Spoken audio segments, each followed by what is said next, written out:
વિડીયોમાં આવતા નામ, પાત્ર અને ઘટના માત્ર કાલ્પનિક છે. આ વાર્તા મનોરંજન અને શૈક્ષણિક હેતુ માટે બનાવવામાં આવી છે. મિત્રો, એક નાના શહેરમાં, એક ગીચ વિસ્તારમાં એક નાનકડી પાઉંભાજીની લારી ધમધમતી હતી. આ લારીના માલિક હતા વિજય, એક હસમુખો અને મહેનતુ યુવાન. તેની પત્ની રૂપાલી, ઉંમર 30 વર્ષ, દેખાવે સુંદર. ભલે 12મા ધોરણ સુધી ભણી હોય, પણ સમજણ અને સંસ્કારમાં કોઈથી ઓછી નહોતી. ગરીબ પરિવારમાંથી આવતી રૂપાલીને વિજયે અપાર પ્રેમ આપ્યો હતો. તેમનું જીવન ભલે સાદું હતું, પણ પ્રેમ અને સંતોષથી ભરપૂર હતું. વિજયની પાઉંભાજીની લારી એ માત્ર કમાણીનું સાધન નહોતી, પણ તેમના સુખી સંસારનો આધાર હતી.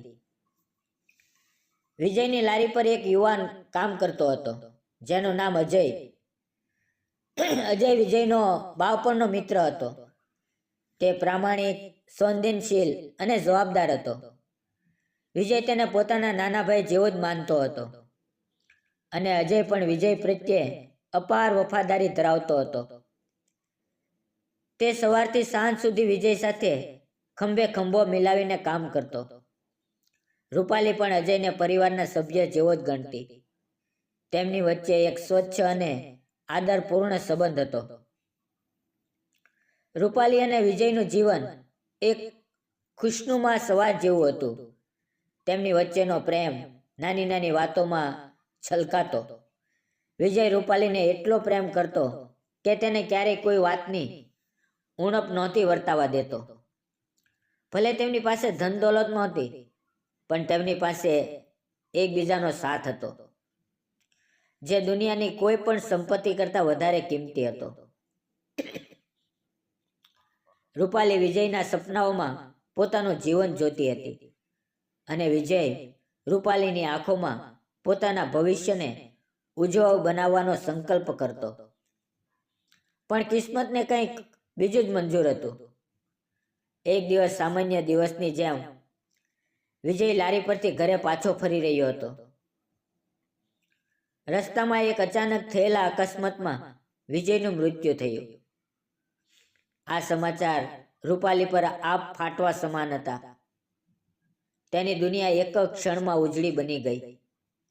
જે પ્રેમ, જે સપના, જે ભવિષ્ય તેણે વિજય સાથે જોયું હતું, તે બધું જ એક ઝાટકે છીનવાઈ ગયું.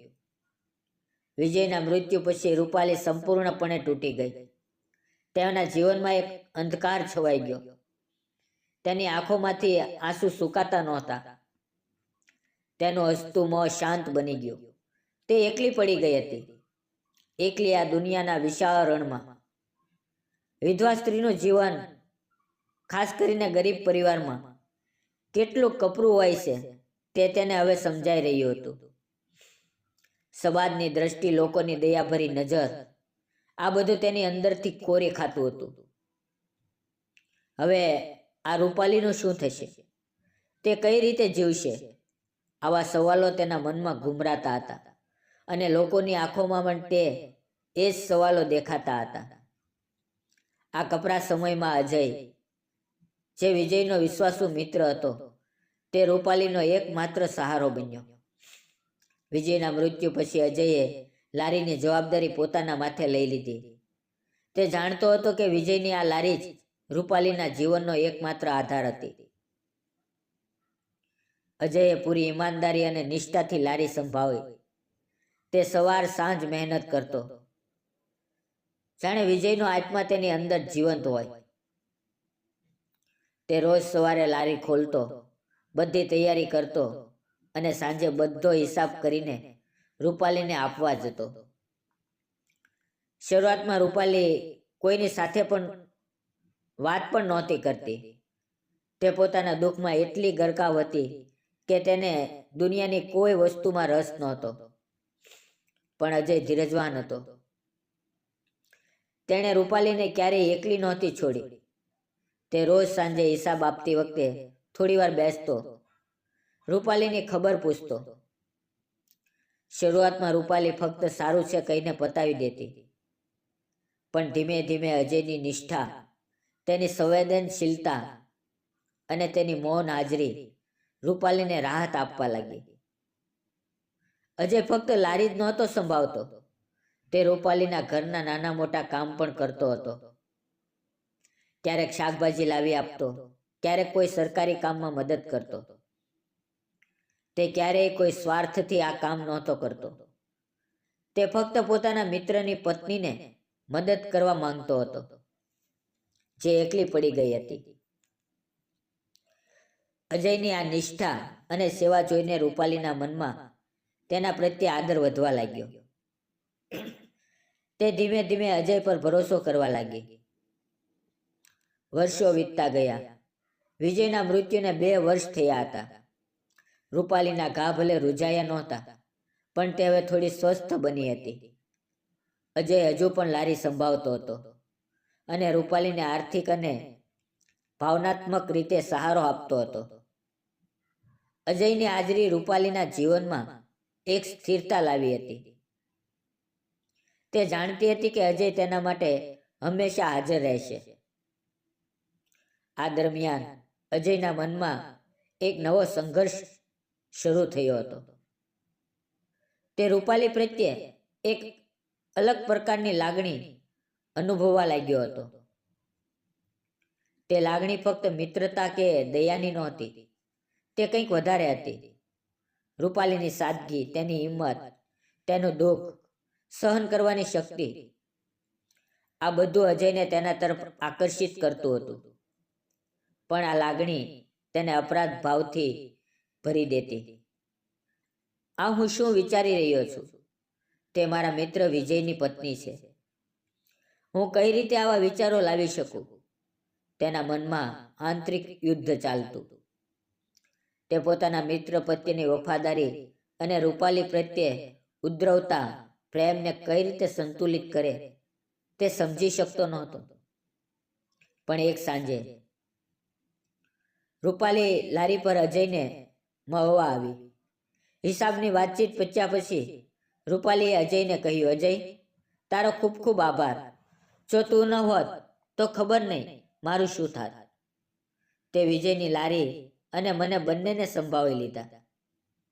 રૂપાલીની આંખોમાં કૃતજ્ઞતા હતી. અજયે નજર નીચે રાખીને કહ્યું, રૂપાલી ભાભી, આ તો મારો ધર્મ છે. વિજય મારો ભાઈ હતો. તે દિવસે રાત્રે અજયને ઊંઘ ન આવી. રૂપાલીના શબ્દો તેના કાનમાં ગૂંજતા હતા. તેને લાગતું હતું કે રૂપાલી પણ કદાચ તેના પ્રત્યે કંઈક અનુભવે છે. પણ સમાજ શું કહેશે? લોકો શું વિચારશે? એક વિધવા સ્ત્રી અને તેના મૃત પતિના મિત્રનો સંબંધ, શું સમાજ તેને સ્વીકારશે? આ બધા વિચારો તેને સતાવતા હતા. બીજી તરફ રૂપાલીના મનમાં પણ અજય પ્રત્યે એક અલગ જ ભાવના જાગી રહી હતી. તે જાણતી હતી કે અજય તેના માટે કેટલો મહત્વનો છે. તેની હાજરી તેને સુરક્ષિત અને શાંતિપૂર્ણ અનુભવતી હતી. વિજય પછી તેના જીવનમાં જે ખાલીપો હતો તે ધીમે ધીમે અજયની હાજરીથી ભરાઈ રહ્યો હતો. પણ તે ડરતી હતી. વિધવા સ્ત્રી તરીકે તેને ફરી પ્રેમ કરવાનો કે લગ્ન કરવાનો અધિકાર છે કે નહીં, તે સવાલ તેને સતાવતો હતો. લોકોની વાતો, સમાજના કડવા શબ્દોનો ડર તેને રોકી રહ્યો હતો. એક દિવસ રૂપાલીની એક જૂની સહેલી તેને મળવા આવી. વાતો વાતોમાં સહેલીએ રૂપાલીને કહ્યું, રૂપાલી, તું ક્યાં સુધી આ રીતે એકલી રહીશ? તારું આખું જીવન બાકી છે. તારે ફરીથી લગ્ન કરી લેવા જોઈએ. રૂપાલીએ દુઃખથી કહ્યું, કોણ કરશે મારી સાથે લગ્ન? અને લોકો શું કહેશે? વિધવા સ્ત્રીને સમાજ ક્યારેય સ્વીકારતો નથી.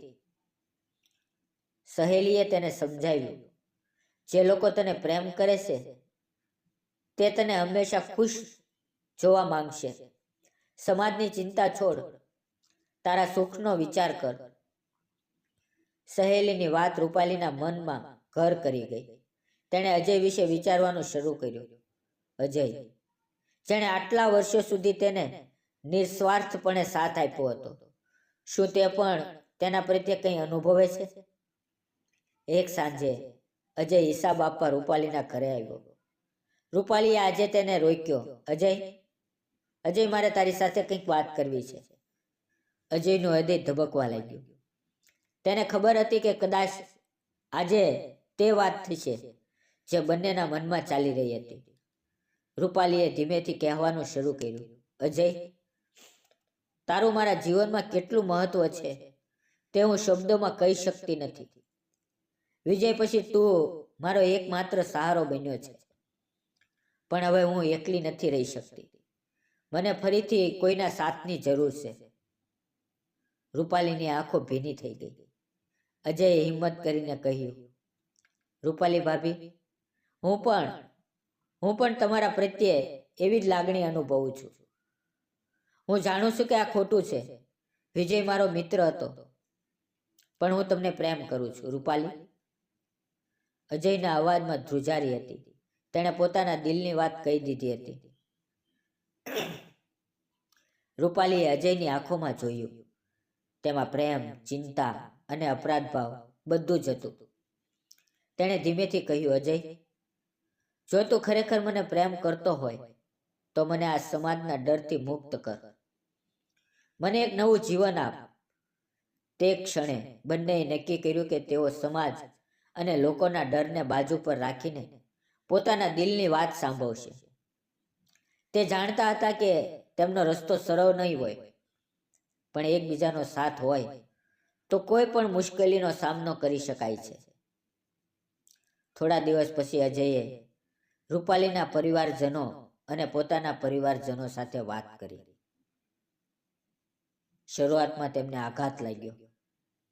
સમાજ શું કહેશે, તે ચિંતા તેમને સતાવતી હતી.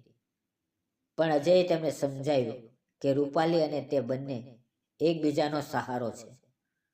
વિજય પણ કદાચ તેમને ખુશ જોવા માંગતો હશે. રૂપાલીની એકલતા અને અજયની નિષ્ઠા જોઈને ધીમે ધીમે બધા સમજી ગયા. આખરે એક સાદા સમારોહમાં અજય અને રૂપાલીએ લગ્ન કર્યા. તે દિવસે રૂપાલીના ચહેરા પર ઘણા સમય પછી એક સાચી ખુશી દેખાઈ. અજયે તેને પ્રેમ અને સુરક્ષાનો હાથ આપ્યો હતો. તેમના લગ્નમાં ભલે બહુ લોકો નહોતા, પણ જે હતા તે બધાના ચહેરા પર એક સંતોષ હતો. લગ્ન પછી તેમનું જીવન એક નવી શરૂઆત હતી.